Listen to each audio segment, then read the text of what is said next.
Gracias, Padre, porque podemos de nuevo estar en tu presencia, podemos abrir la Biblia, podemos conocer un poquito más sobre este tema del templo y lo que va a pasar en el futuro.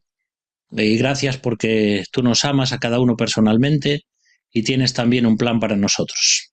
Danos luz para que podamos entender tu palabra y lo pedimos en el nombre del Señor Jesús. Amén. Muy bien, pues vamos entonces a compartir el PowerPoint. Creo que está grabando ya. Muy bien. Compartimos aquí sonido y vamos allá entonces. Vamos a poner aquí para que todo quede bien grabadito después. Ok, bueno, del tabernáculo al templo. Yo pensé que hoy sería el último día ya para terminar con el templo, pero me parece que todavía el martes próximo vamos a ver un tema más que nos va a quedar pendiente. Luego os voy a decir cuál es. Entonces ya hemos visto varias cosas, como os acordáis, desde el tabernáculo y primer templo de Salomón, el segundo Zorobabel, la reconstrucción del segundo por Herodes, y ya estamos viendo acerca del tercer templo. Y os decía el martes pasado que ese tercer templo que está profetizado en Ezequiel, pues ya tienen preparados todos los utensilios, los muebles, etcétera, etcétera. Lo único que falta pues es que Dios haga su voluntad ahí en cuanto al tema político, al tema geográfico, etcétera, etcétera, porque lógicamente hay mucha pelea por el monte del templo en Jerusalén y aunque realmente eso no pertenece a nadie, porque no hay, digamos, un papel donde diga esto es mío, pero sí que el Estado de Israel es quien tiene la soberanía sobre ese lugar, aunque en un sentido ahora eso, digamos, por aspecto religioso les pertenece a los musulmanes, pero es el Estado de Israel quien gobierna esa parte del monte del templo también. Entonces hay una serie de cosas y de problemas económicos, intereses religiosos, etcétera, etcétera, que algún día pues se allanarán para que por fin se pueda construir el tercer templo. Algunos dicen que no va a haber tercer templo, pero parece que todo apunta a eso, y sobre todo si tomamos la Biblia de una forma literal en cuanto a esas profecías. Lo que os voy a poner ahora es un pequeño vídeo, y de hecho hoy ya os adelanto que vais a ver algunos vídeos para que veamos lo que está pasando ahí y también cómo ya un lugar en Israel que está, me parece, desde el año 1986 y que se llama el Instituto del Templo, es una asociación, por decir así, judía, que está preparando todas las cosas para el momento en el cual el templo se pueda instituir y ellos puedan comenzar ya a hacer todos sus ministerios y sus sacrificios y sus cosas, ¿no? Entonces, lo primero que os voy a poner es simplemente lo que os dije el otro día en cuanto al muro de los lamentos. Sabéis que es ese que se llama el Kotel, allí en hebreo, y que es una pared de contención de lo que fue el templo de Herodes hace 2000 años. Pero el otro día os decía que esa pared que se ve allí donde va la gente a orar y a rezar, etcétera, cae bajo tierra todavía unos 13 o 16 metros más. Y eso es lo que casi nunca se ve. Os voy a poner un vídeo para que veáis desde abajo cómo ese muro sigue más abajo y es el muro original de contención del templo de Herodes de hace 2000 años. Así que os voy a poner ahora el vídeo para que lo veáis. Miren todas las cartas chiquitas que la gente va dejando arriba, ¿no? Se bajan de arriba. Sari, ¿estas son las piedras de más abajo de todo o hay más abajo? Hay más abajo. Hay más abajo. Y ahí se ven. Pero es impresionante la perfección de la línea. Por eso se llama piedras herodianas. Pero es impresionante la perfección con la que corta la línea. Y aquí esto parece como lo de alienígenas ancestrales, ¿sabes? ¿Quién cortó esto? ¿Quién cortó esa piedra así tan...? No solo cortar, están puestas sin pegamento y en forma de pirámide. Están escalonadas. un papelito, lo pongo muy para abajo, se cae acá. Como ven, llegamos ya a la parte del muro el muro occidental. Estamos en la base, digamos. Ahí están. Ahí termina estas son las primeras piedras, las de abajo de todos, las que sostienen todo el muro occidental. Con la piedra, la roca madre, ahí se ve la roca madre. No te puedo creer. Miren lo que es esto. Y esto, por supuesto, no me queda a mí ninguna duda de que son las rocas, que son las piedras del templo. Ven piedras decoradas, piedras son las piedras cuando dijeron de que no iba a quedar piedra sobre piedra. Bueno, acá las tienen, las tiraron desde arriba. El muro no es una muralla, es una pared de sostén de la explanada del templo. Bueno, ahí vemos, por tanto, cómo cuando se construye el templo de Herodes, igual que cuando se construyó el templo de Salomón, las piedras venían cortadas a medida específicamente ya desde la cantera. Es decir, no se usaban en esas piedras ninguna mano de obra de herramientas, sino que venían listas para colocar. Entonces, son obras de ingeniería espectaculares, porque como decía ahí uno de los visitantes que estaban visitando ese lugar, es increíble cómo una piedra se ponía sobre otra sin necesidad alguna de argamasa, ni de cemento, ni de nada. Y cómo está ahí después de 2000 años perfectamente construida. Así que ya sabéis que Jerusalén está pues a unos casi 700 metros sobre el nivel del mar y es una ciudad que es un tel, que se llama, como dijimos alguna vez, donde se fueron construyendo sobre las ruinas una y otra vez durante cientos y cientos de años. Entonces, si uno va excavando, pues se va encontrando cosas como estas. Cada vez aparecen más cosas que tienen que ver con la antigüedad, porque cada vez dan más permisos para poder excavar, sobre todo a los arqueólogos. Así que ya veis cómo ahí aún hoy en día se ve esa parte del muro de los lamentos. Y también otra de las cosas que os voy a poner, que tal vez es una cosa novedosa, es que ya tenemos un coro de personas que son de la tribu de levitas, y que ellos ya están preparándose para formar parte del coro del tercer templo, y ya están ensayando para eso.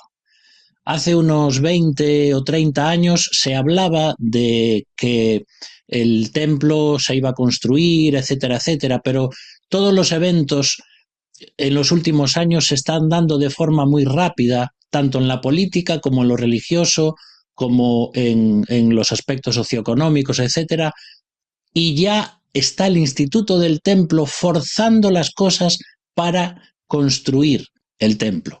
Claro, esto será cuando Dios quiera, y no sabemos cómo se van a dar las cosas y las circunstancias, pero vais a ver cómo ya se están preparando todas estas cosas. Así que sea dentro de 20 años, o sea dentro de 30 o de 10, no lo sabemos, pero que sí estamos cada vez más cerca de ese momento. Mirad cómo ensaya el coro de levitas.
Bueno, es solamente un trocito para que veáis cómo están cantando el Salmo 115, donde habla de que los demás pueblos siguen a los ídolos, que no tienen ojos, ni tienen oídos, ni tienen boca, y sin embargo nosotros, dicen los judíos, adoramos a un Dios vivo y a un Dios verdadero. Pues ya veis cómo están ensayando, yo creo que aún les falta un poquito, aún se nota un pequeño desafío ahí, pero en eso están, preparándose para lo que será, pues yo qué sé, la inauguración de ese tercer templo, que cada vez está más cerca, como decimos, ¿eh? Entonces, ese templo milenial del cual hablamos y del que hablamos el martes pasado en cuanto a las visiones y las profecías de Ezequiel, también hay unos versículos que encontramos en Jeremías, capítulo 31 y versículo 38. Y dice así: Vienen días, afirma el Señor, en que la ciudad del Señor será reconstruida, desde la torre de Hananel hasta la puerta de la esquina. El cordel para medir se extenderá en línea recta desde allí hasta la colina de Gareb y luego girará hacia Goa. Este versículo es uno que nos muestra cómo la ciudad de Jerusalén se va a agrandar todavía más de lo que es originalmente. Porque luego tanto la explanada como la ciudad de Jerusalén se van a ampliar. Y de hecho aquí nos da algunos lugares como la colina de Gareb, Goa, la torre de Hananel, todo esto son lugares que existen ahí en Jerusalén. Entonces, así como Dios le dijo primero en el Antiguo Testamento al pueblo de Israel que todo lo que pisare la planta de sus pies al entrar en la tierra de Israel sería de ellos, y muchas veces se repite la frase desde Dan hasta Beerseba, es decir, desde el norte hasta el desierto de Beerseba en el sur. Eso sería la tierra de Israel. Pero hay profecías que nos muestran que cuando el Señor venga, toda la ciudad se va a reconstruir y se va a ampliar. Recordad que cuando el Señor venga, van a surgir una serie de guerras donde las potencias mundiales van a estar ahí a punto de exterminar a Israel. Esto nos lo dicen las profecías bíblicas según las entendemos literalmente, y en ese momento donde las naciones van a querer echar fuera a Israel del mundo, es cuando el Señor Jesús va a volver. Y cuando el Señor Jesús va a destruir a todos los enemigos de Israel. Claro, eso va a tener una serie de miles y miles, por no decir millones, de personas que van a morir en esa guerra terrible. Y luego hay que reconstruir la ciudad, hay que limpiar la ciudad de cadáveres y toda una serie de cosas que ahora nos parecen ciencia ficción, pero que va a suceder. Entonces, la Jerusalén que ahora conocemos va a ser ampliada. También hay algunas preguntas que nos podemos hacer en cuanto a ese templo del milenio. Recordad, para tener un poquito el contexto, que si el Señor, imaginaos cuando venga el Señor Jesús en su segunda venida, en ese momento, cuando, digamos, se vengue de sus enemigos y restaure a Israel y el templo de Israel, van a tener durante 1000 años, o así lo entendemos según las profecías bíblicas, va a haber un reino de paz por fin sobre la tierra, donde Jerusalén va a ser donde el Señor Jesús, va a sentarse sobre el trono de David en Jerusalén y va a gobernar de una forma teocrática durante 1000 años. Y ese va a ser el reino soñado por los judíos a los que se les ha prometido la tierra, la restauración y toda una serie de profecías que van incluidas ahí. Ahora, una pregunta que nos podemos hacer para ese momento: ¿va a estar el arca del pacto en el templo? Porque sabéis que el arca del pacto se perdió, no se sabe realmente dónde está y realmente ya no estuvo en el segundo templo de Herodes. Ahora, la pregunta es, porque si Jesús va a ser Dios mismo en la tierra, reinando, ¿para qué haría falta un templo? ¿Y para qué haría falta pues el arca del pacto? Porque el arca del pacto, recordáis que simbolizaba la presencia misma de Dios en la tierra. Entonces, si Cristo va a estar, como vamos a ver después, reinando y viviendo en el templo, ¿para qué haría falta el arca del pacto? No sabemos cómo va a funcionar esto. Algunos dicen que realmente no va a existir el arca del pacto porque no va a hacer falta, porque la misma presencia de Dios en la persona de Cristo va a habitar allí. Otra pregunta que nos podemos hacer para ese templo futuro es si se van a hacer sacrificios de animales, que a veces no nos lo preguntamos. Tenemos que entender una cosa. El pueblo de Israel, como sabéis, todavía sigue esperando a su Mesías prometido. Y están completamente cegados y no han entendido que hace 2000 años ya vino Jesús, su Mesías prometido, el Hijo de Dios. Entonces, para ellos es tan importante el tema, como vimos el otro día, de la vaca roja, la vaca lazana que tiene que ser sacrificada para purificar el templo, y todo lo que ellos están preparando es como si vivieran 2000 años atrás. Entonces, para ellos es tan importante de nuevo toda esa serie de sacrificios, de ritos, etcétera, etcétera. Ahora, cuando Cristo venga y ellos se dan cuenta realmente, como dice la Biblia, que se van a tirar de los pelos, se van a dar cuenta de lo que han hecho, de haber rechazado al Mesías en su primera venida, y entonces ahí ellos se van a dar cuenta de todas estas cosas. Entonces, si ya la sangre de Cristo limpió para siempre y quitó los pecados de todo el mundo, recordad que Jesús fue el Cordero de Dios que venía a quitar los pecados del mundo. Y luego vamos a leer en el Nuevo Testamento, como hemos leído varias veces en el libro a los Hebreos, que Cristo se ofrece a sí mismo como sacerdote y como Cordero, como ofrenda por el pecado. Y ya nunca más hacen falta los sacrificios. Entonces, no sabemos realmente si estos sacrificios se van a dar todavía en el milenio. Algunos textos parece que lo dicen así, si los tomamos literalmente, que va a haber personas que van a estar sacrificando allí animales en el templo, pero es un tema difícil porque si ya Cristo derramó su sangre para que no haya más sacrificios, no debería haber. Sin embargo, algunos dicen que eso no tiene que ver con lo otro, que eso tiene más que ver con la Iglesia y cómo Dios nos preparó también a nosotros después del rechazo de Israel, escoge a los gentiles, que somos nosotros, la Iglesia, los no judíos, y está con nosotros, nos santifica, etcétera, etcétera. Nosotros ya somos santos, gracias a su sangre, somos perdonados, pero al pueblo de Israel, digamos que todavía les falta ese proceso de darse cuenta de todas estas cosas. Entonces, no sabemos realmente cómo va a ser el tema de los animales en el templo. También hay una serie de elementos que, por decir así, son inseparables, que tienen que ver con este templo futuro. Uno es el retorno de judíos a Israel. En los últimos años ha habido miles de judíos que están volviendo a su tierra, pero todavía tiene que haber un retorno mucho mayor.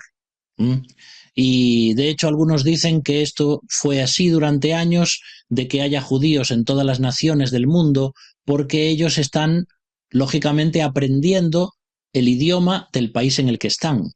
Y luego, cuando venga la tribulación sobre la tierra, y ellos van a saber también predicar en otros idiomas durante la tribulación a las personas que no creen en Dios. Pero bueno, ese sería otro tema. Entonces, el retorno de los judíos es algo que tiene que ocurrir a un grado mayor. También la tribulación, porque es esa angustia de Jacob, como dice el Antiguo Testamento, que tiene que venir. Los judíos van a sufrir muchísimo por causa de haber rechazado al Mesías. También está la reconstrucción del templo, está la segunda venida también de Cristo involucrada en todo esto, la redención de Israel, los juicios que va a haber ahí, que encontramos en Mateo 24, 25, y también la restauración de la gloria de Israel y las profecías Entonces, todas estas cosas se den juntas o se den más o menos separadas, van a acontecer más o menos simultáneamente o en pocos años. Por eso es importante que entender esto para entender lo que va a suceder cuando llegue el templo milenial.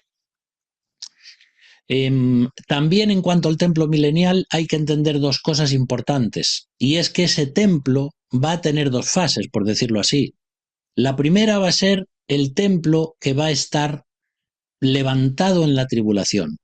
Es decir, los judíos están esperando que alguien les reconstruya el templo.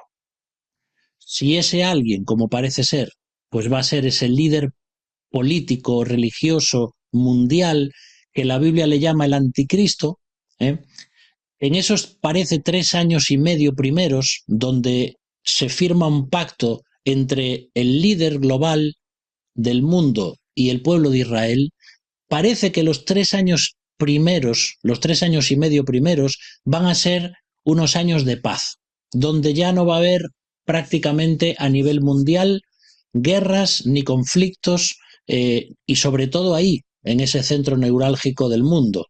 No va a haber problemas entre los árabes y entre los cristianos y entre los judíos, porque por fin ese templo va a ser reconstruido. Y de hecho, los judíos están esperando reconstruir ese templo para que ese templo no solamente sirva para ellos, sino como una especie de templo ecuménico donde todas las naciones vengan para adorar a Dios. Claro, esto lo ven los judíos de esta forma, porque también se les ha prometido, y las profecías dicen que luego, en el milenio, vendrán de todas las naciones a adorar a Dios. Pero claro, no vendrán a adorar cada uno a su Dios, en plan ecuménico, sino que entenderán la ley del Señor y todos vendrán a adorar a Jerusalén. Entonces, lo que os decía, en la tribulación, en esos 3 años y medio primeros no va a haber problemas, pero luego nos dice la Biblia que en la segunda parte de la tribulación, los otros 3 años y medio, que son 7 años en total, el anticristo va a tener tal preponderancia y gobierno y casi adoración mundial, donde todos le rinden culto, que por fin ha llegado un gobernante que nos ha traído paz universal, que entonces él se va a autodeclarar Dios y él se va a poner a sí mismo una imagen suya en el lugar santísimo del templo. Y entonces ahí es cuando todo ese acuerdo de paz que firma con Israel lo rompe, y entonces ahora él declara que él es Dios y que ahora se le debe adorar a él. Claro, eso imaginaos lo que va a traer para los judíos y para todo el mundo. Entonces ahí va a comenzar esa segunda parte de la tribulación, que va a ser terrible, porque va a haber persecuciones, va a haber sangre, va a haber millones de personas muertas. Ahí es cuando algunas de las series de juicios que aparecen en Apocalipsis se van a dar, y entonces Dios va a comenzar a castigar a todas esas personas que, en vez de adorar a Dios, adoran al anticristo.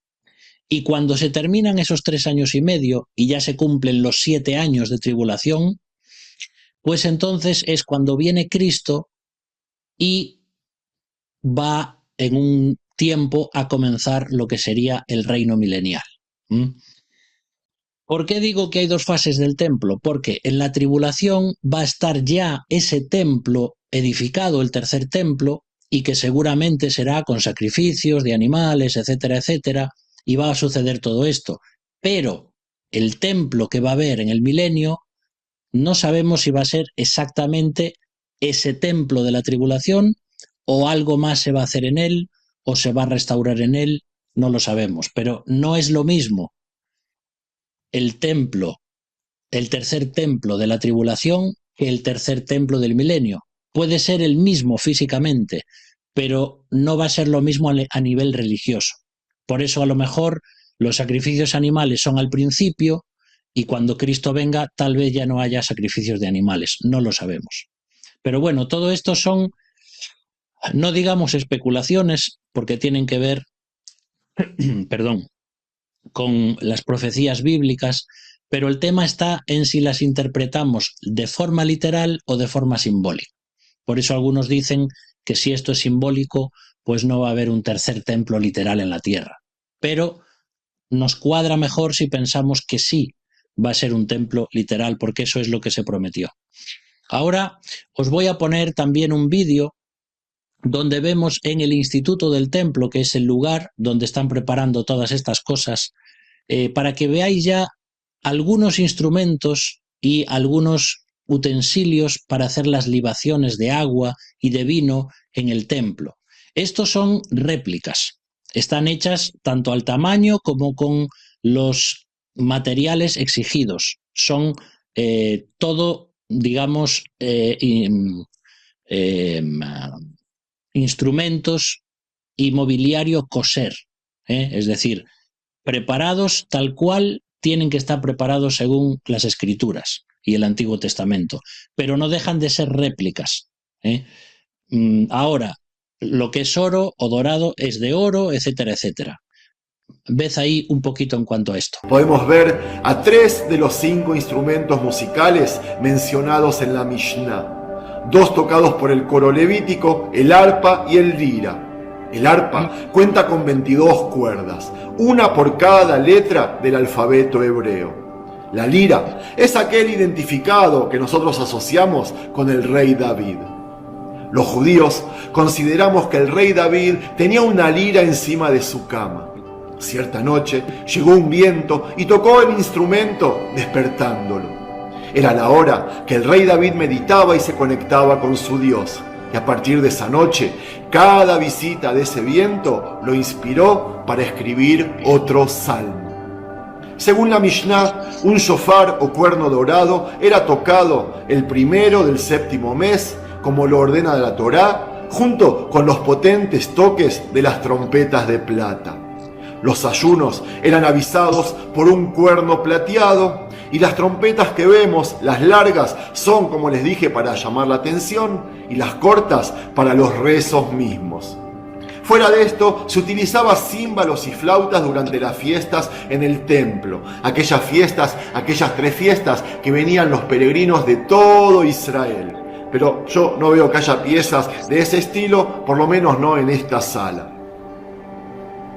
Antes de pasar a la otra sala y concluir con el primer video, nos encontramos con los utensilios diseñados para las diferentes libaciones o utensilios para recibir la sangre de las ofrendas. Los dejo unos segundos para que los aprecien. Enseguida pasamos a la segunda sala.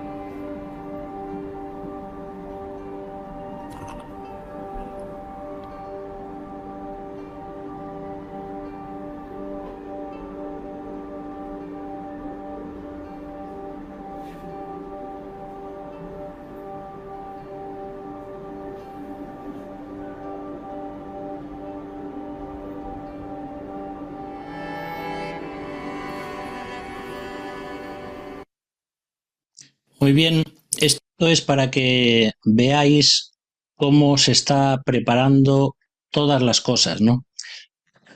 Creo que me está viniendo la tos que tenía Walter y se me está haciendo difícil hablar un poquito. Si tengo que toser, pues lo siento.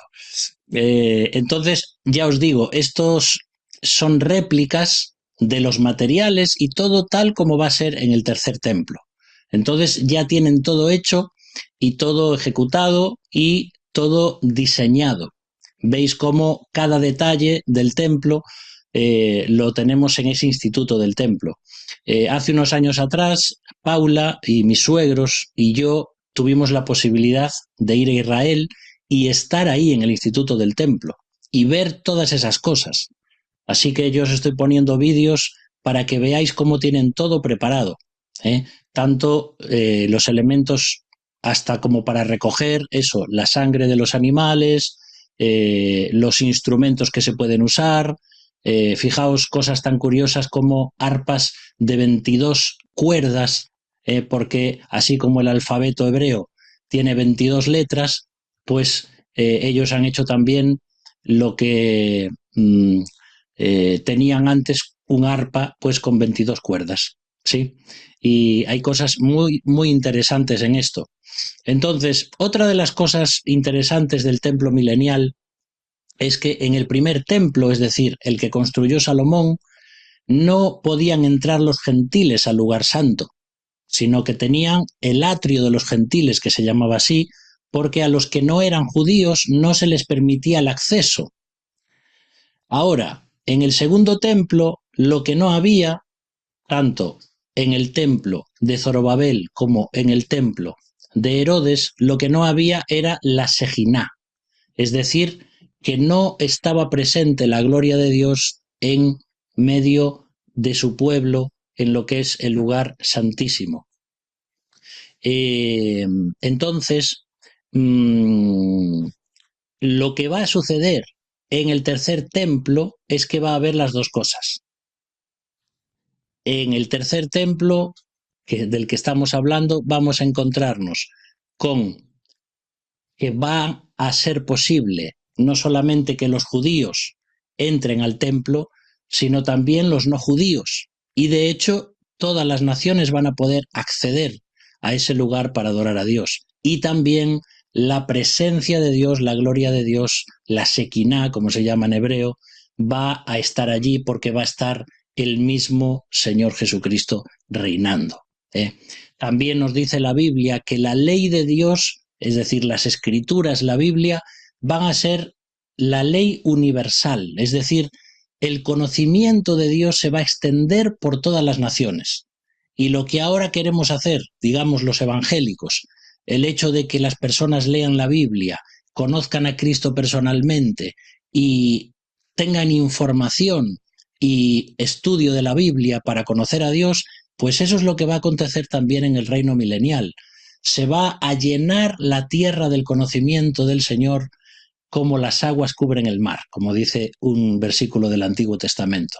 También la naturaleza va a ser restaurada. Hay profecías en el Antiguo Testamento que nos muestran cómo el león va a poder habitar junto con el cordero, cómo un niño va a poder jugar con una serpiente, etcétera, etcétera. Es decir, que toda esa fiereza del mundo animal va a ser devuelta, va a ser recuperada tal como era en el huerto del Edén. Y entonces estas cosas van a mostrar cómo la presencia de Dios en la tierra va a llenar de bendiciones al mundo. Otra de las cosas del templo milenial que vimos el otro día ya en cuanto a una profecía de Ezequiel es que va a haber un río bajo el altar. Va a salir de debajo del trono y va a pasar a través del templo. ¿Os acordáis que iba a juntarse con el río Jordán e iban a llegar hasta el Mar Muerto y el Mar Muerto se iba a convertir en un mar lleno de vida y dejaría de ser el Mar Muerto? ¿Os acordáis que lo vimos en la última clase? Bueno, hoy veía un vídeo también de unos arquitectos en Israel que estaban hablando de que todo el monte del templo y los alrededores tienen como una forma de mariposa y como una forma, digamos, de concha gigante, Y entonces el centro está el templo, ahí en el centro de esa, digamos, media esfera.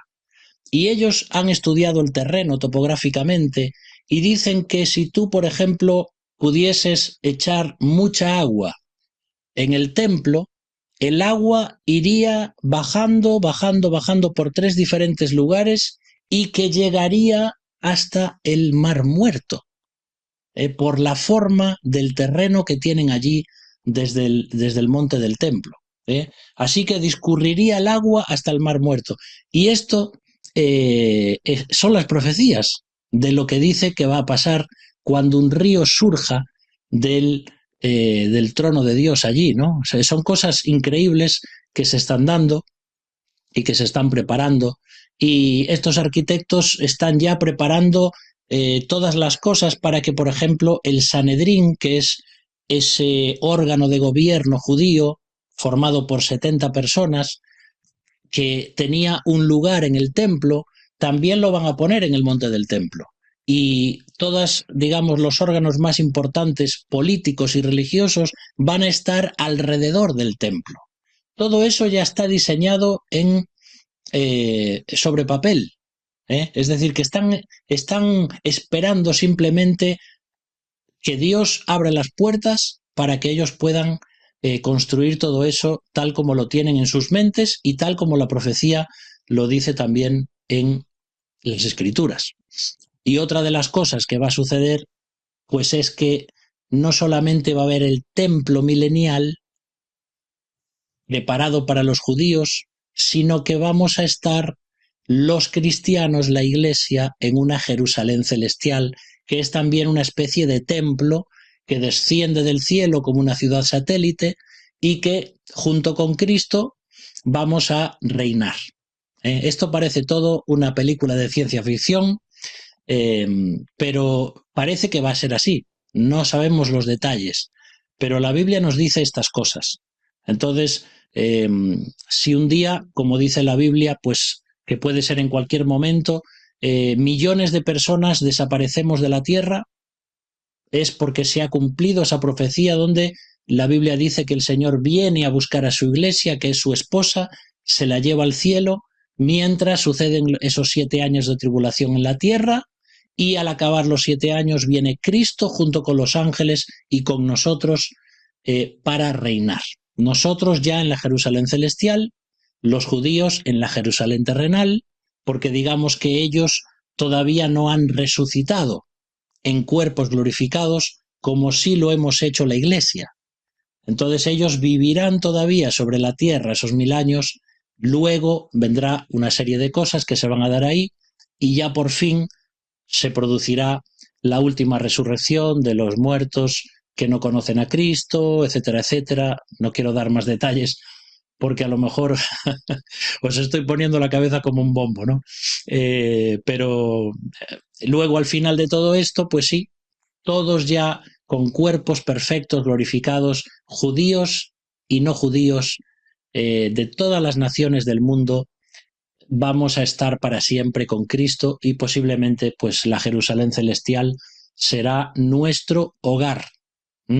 Y la ciudad de la Jerusalén celestial se dan las medidas, y las medidas es una forma cúbica de miles de kilómetros cuadrados, que además al ser cúbica significa que vamos a tener un lugar enorme donde vivir, y seguramente no solamente limitados a esa ciudad. Algunos parece que han calculado la distancia que hay de un extremo a otro de la ciudad de la Jerusalén celestial, y si calculas la distancia entre Madrid y Oslo, en Noruega, pues esa va a ser uno de los extremos de la ciudad, pero va a ser en cuadro y de forma cúbica. Así que ahí va a ser algo increíble tener una ciudad así para vivir. Bueno, eso es lo que está preparando el Señor para nosotros. Os voy a poner otro vídeo donde vamos a ver otros instrumentos en cuanto a que van a servir para el tercer templo, para las libaciones, y también cómo van a ser las vestiduras del sumo sacerdote y de los sacerdotes, tal como eran en el Antiguo Testamento. De agua y vino que se vertían en el altar. Libación de vino se llevaba a cabo todas las mañanas antes de los sacrificios. La libación del agua se hacía durante la fiesta de Sucot, la de las cabañas durante la ofrenda diaria, también por las mañanas. Lo que vemos en forma de jarra se usaba para vertir el vino y el agua en copas especiales de plata como las que estamos viendo. El número 17 hace referencia a los colores exactos que se debía teñir la lana en el templo sagrado. Son colores utilizados para el parójet, aquella cortina que separa lo santo, este lugar, y lo santísimo, la próxima sala. Lo mismo con las vestimentas de los kohanim, de los sacerdotes.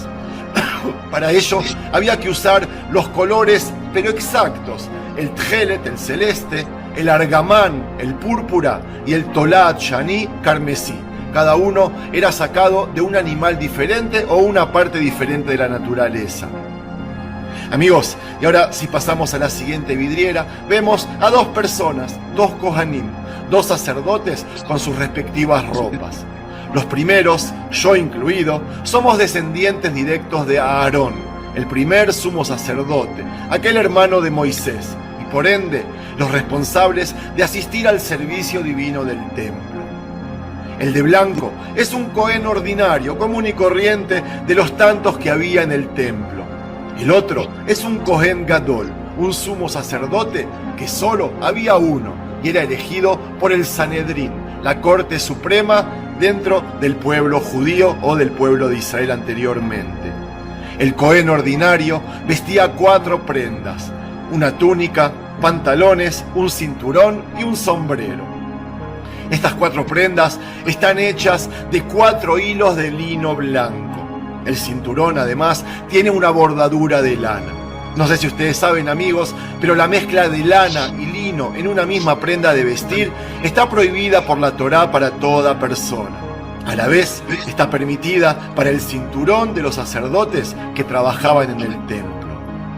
El sumo sacerdote vestía esas 4 prendas anteriores del Cohen ordinario, más otras 4 prendas conocidas como las prendas de oro.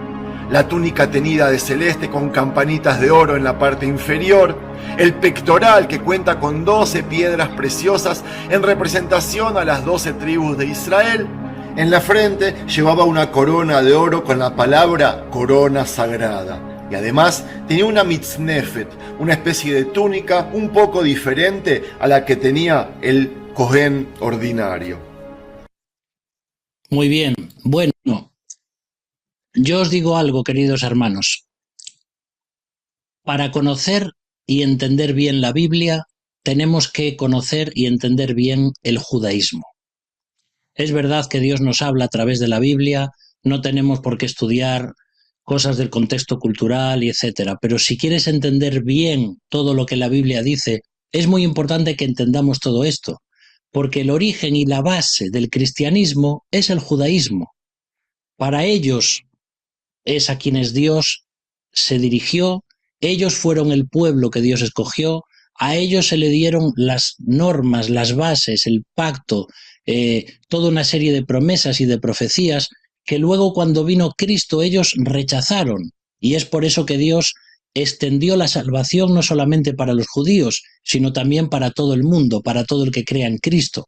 Pero entendemos mucho mejor la Biblia si entendemos las costumbres, los ritos, las enseñanzas judías que tienen que ver, sobre todo en este caso, con el templo. Así que ahí podéis ver cómo tienen cosas preparadas ya para lo que va a ser el futuro sacerdote y todas las cosas que tienen que ver con el futuro. La Biblia también nos dice que el Señor Jesús va a habitar en el templo, en ese templo milenial. Ezequiel 43, versículo 6 dice: Mientras el hombre estaba de pie a mi lado, oí que alguien me hablaba desde el templo. Me decía: Hijo de hombre, este es el lugar de mi trono, el lugar donde pongo la planta de mis pies. Aquí habitaré entre los israelitas para siempre.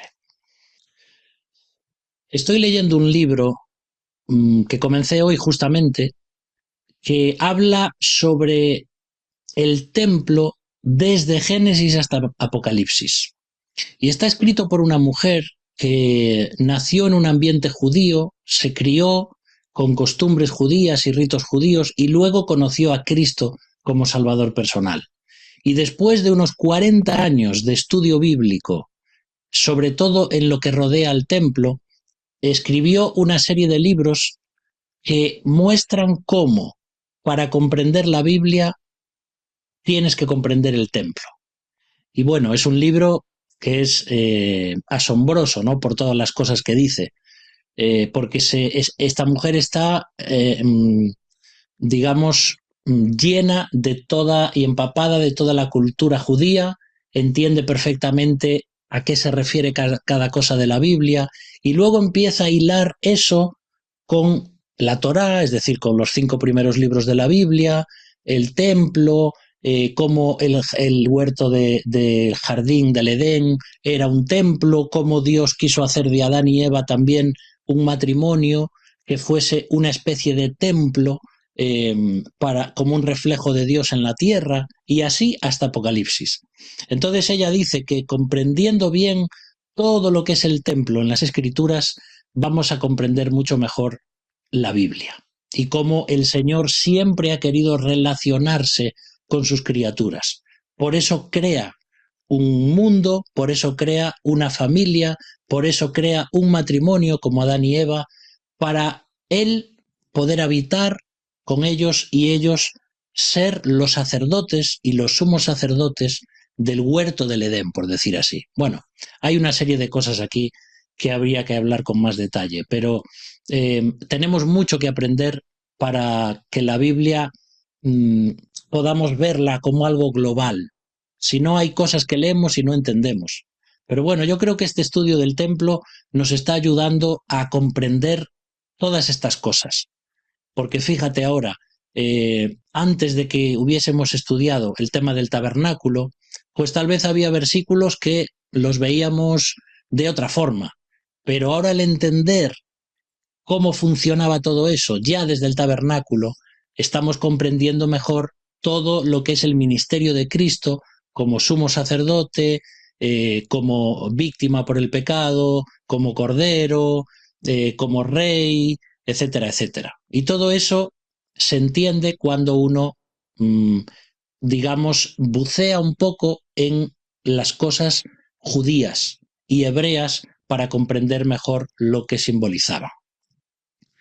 Te voy a poner un último vídeo, este ya va a ser el último, es un poquito más largo, pero ya muestra las últimas cosas en cuanto a, por ejemplo, el altar del incienso, el tema de el lugar de los panes de la proposición, la menorá, que era aquel candelabro de 7 brazos, y el arca del pacto, es decir, ellos tienen todo eso preparado.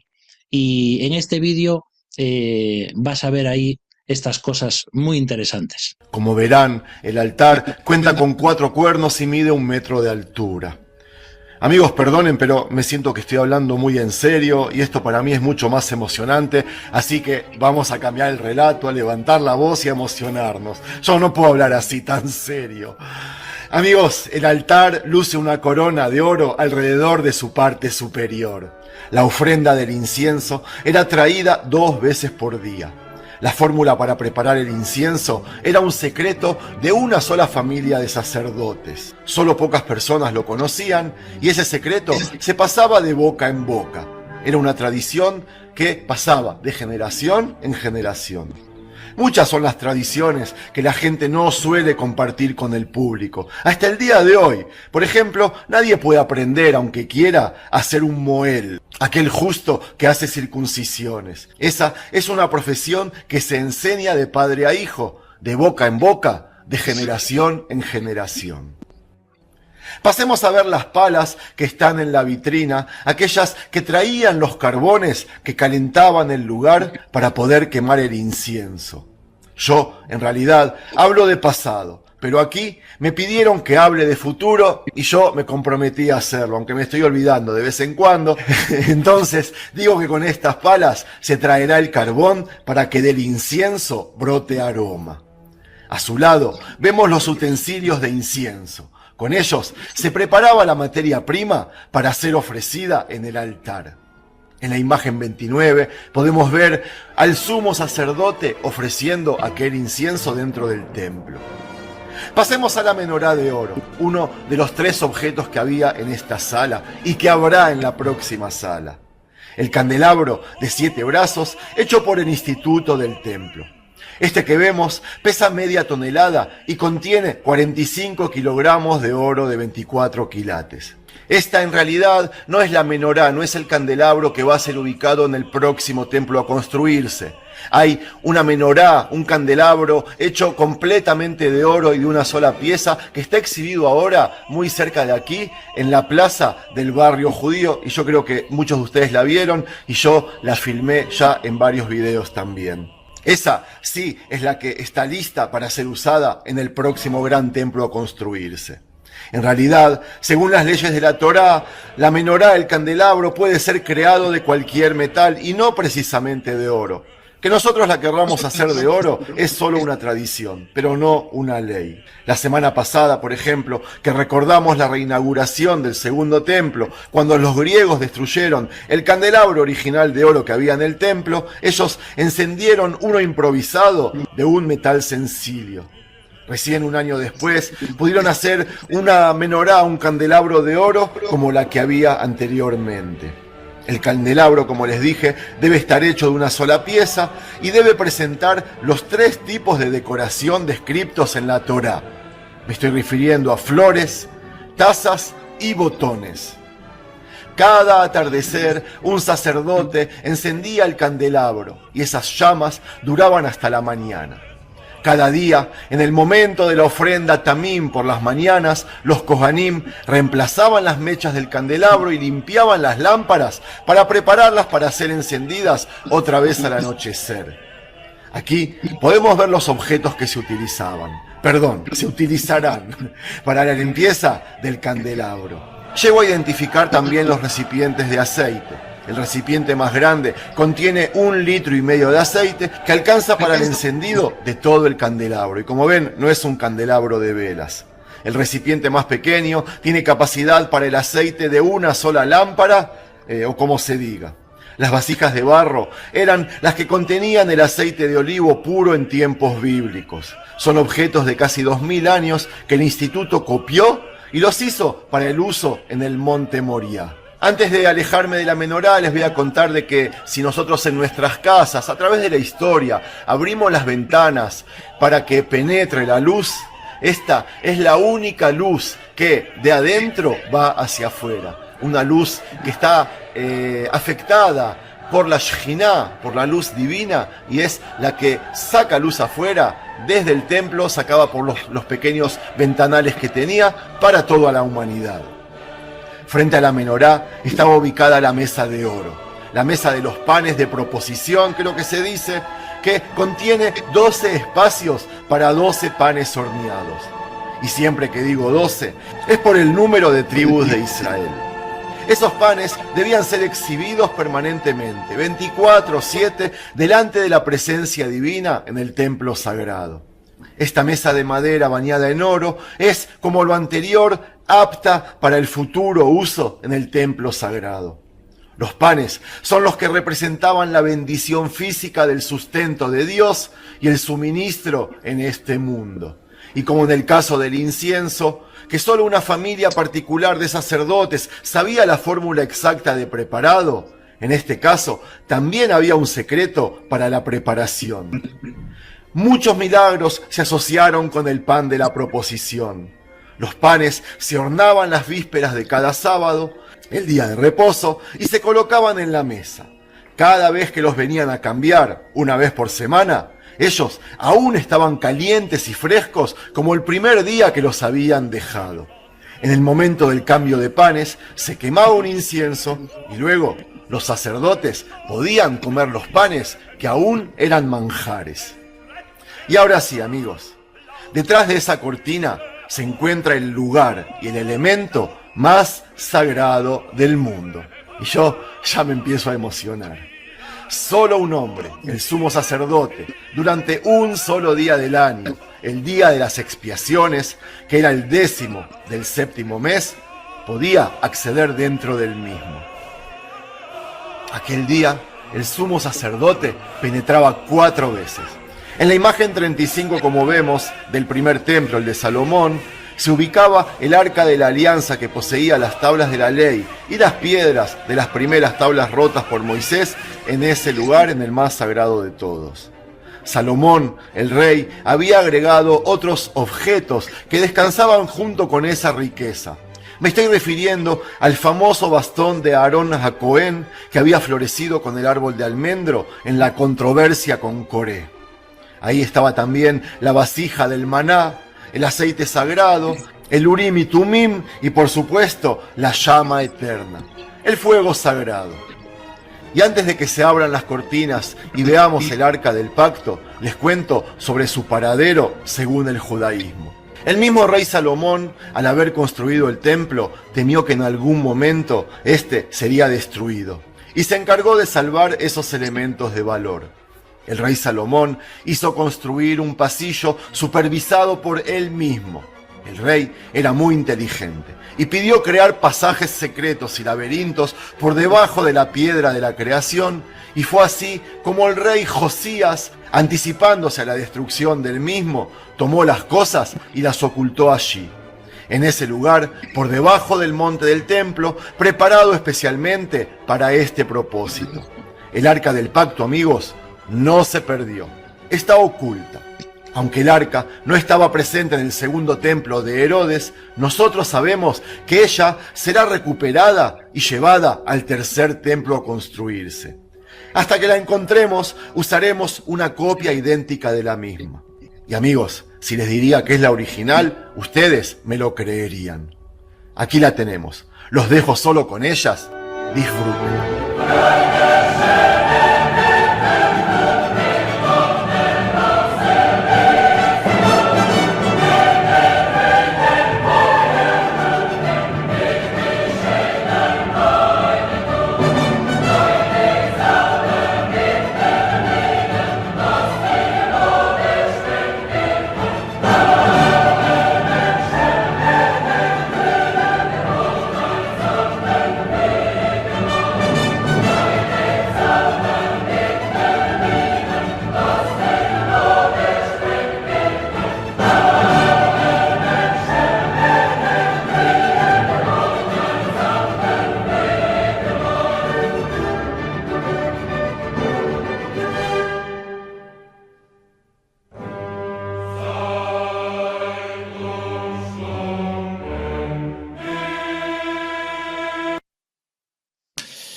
Bueno, me parece que si esto no nos emociona y no nos prepara para lo que va a ser el tercer templo, entonces no sé qué lo va a poder hacer, ¿no?